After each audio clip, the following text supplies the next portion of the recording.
parents out here. I'm blinded by the lights, so I can't really see you, but I guess if you want to give a hoot out or whatever. Any parents in the audience got kids?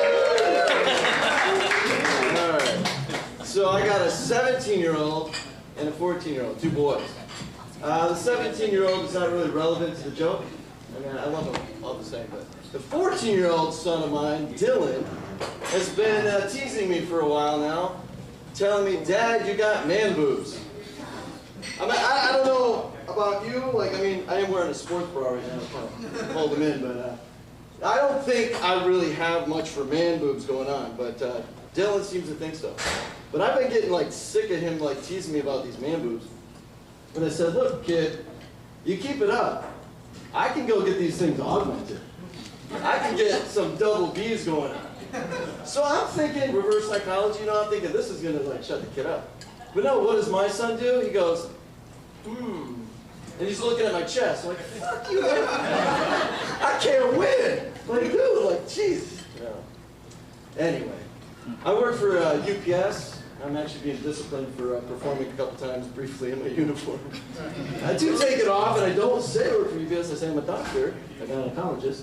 I tell them I want to get out of my scrubs, and anyway. But working for UPS and working at UCSF Parnassus in particular, and going to all these like medical clinics and delivering, I get these ideas. I start toying around these like little fantasies, you know, like being like a superhero, like a comic book superhero. And my special skill would be like healing people through the power of tickling them. And so, but then also I'm thinking like, what could be some of the potential like consequences of healing people? So like I don't know why I got to make it like something negative, but I'm imagining like, you know, going up to this guy in a wheelchair, you know, and he's with his wife, and I'm like going and I just like tickle all over him, and he's just like, "Oh my God," and he stands up and he's just like, "This is amazing, I love what you did for me, I can walk, I haven't walked for like 25 years. And he says to his wife, "Janet, it's been great, you've been there for me through all these hard times and going to the surgeries and all that, pushing me around the wheelchair, but you know, I got to make up for lost time. There's a lot of hot chicks out there. It's been great." And I was like, you know, like would that, something like that happen, that'd be fucked up.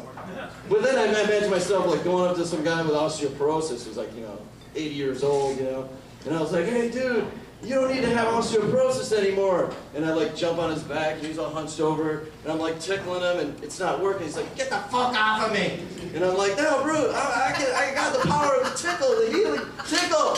And I'm like trying everywhere, because I'm so determined. I'm like under the armpits, under the navel, the scrotum. I'm like, something's got to work. It's like, "Get off of me, you faggot."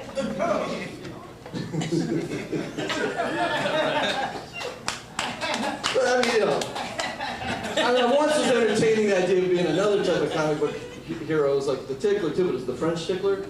And I mean, that's another story altogether.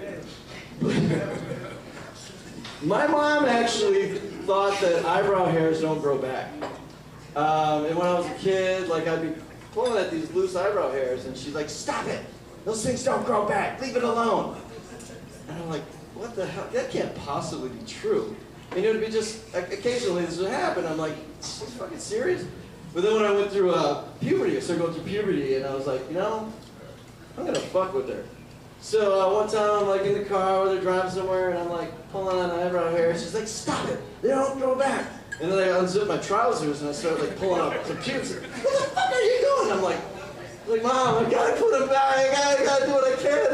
It doesn't go bald." I'm taking you to therapy. And that's where the doors of paradise open up for me.